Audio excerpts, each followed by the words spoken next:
Hello, this is Ed Tyson from MMA Collector. Every week I will bring in a new piece of memorabilia from my personal collection and even bring in a few collector friends with some of theirs.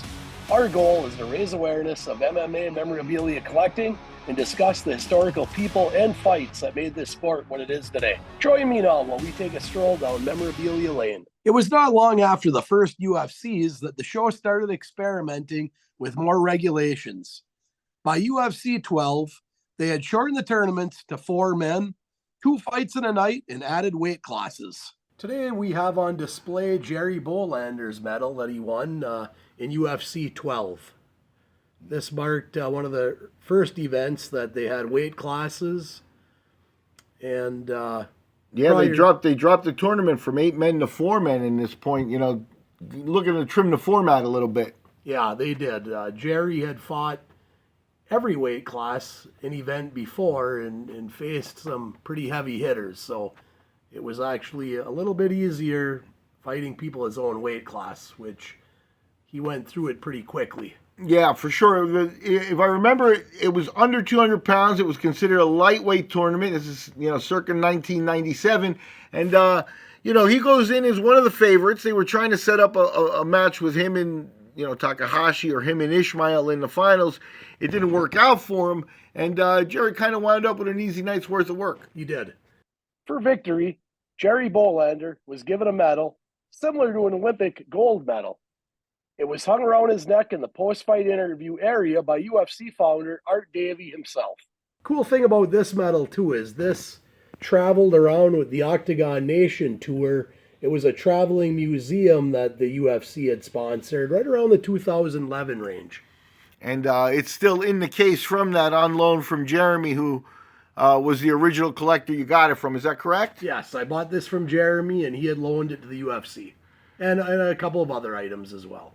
This was music to Jerry Bohlander's ears. After faring pretty good with no weight limits, Bohlander probably had his easiest night of fighting, winning the UFC 12 lightweight tournament.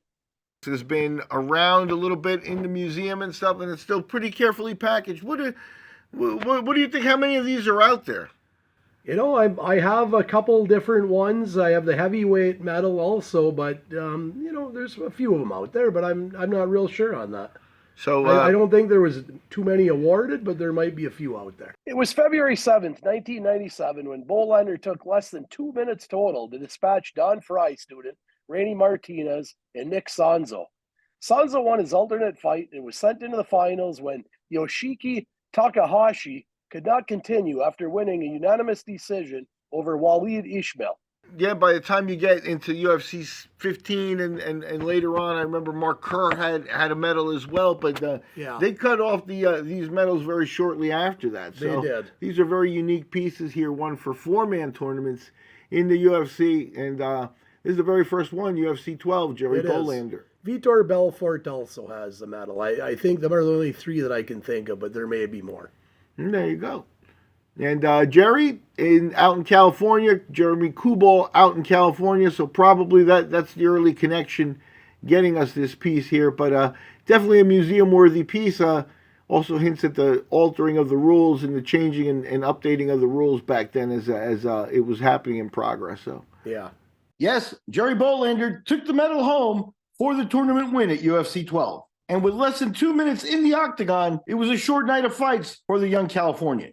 On the other side of the bracket, the fight between Yoshiki Takahashi and Walid Ishmael, a war of attrition that saw neither man continue, would have resulted in a classic fight with Bohlander either way. Instead, alternate Nick Zanzo was forced to step in. Other details about UFC 12 are just as important. To think Bohlander had an easy time that weekend is simply incorrect, as every fighter and every person around the UFC was put through a major test. UFC 12 was originally scheduled for Niagara Falls, New York, and was rescheduled for Portland, Oregon, before they settled on a final stage in Dothan, Alabama. The UFC literally moved sites overnight to pull off UFC 12. Major kudos to Bob Meyerowitz, Art Davie, and the rest of the UFC's early crew. Don't forget to join us next episode where we head back to the mid-90s and look at the company doing the biggest fight shows in the world at the time, K1. If you enjoyed our video, take a moment to like and share, and subscribe to the MMA Collector on YouTube and join our collector community.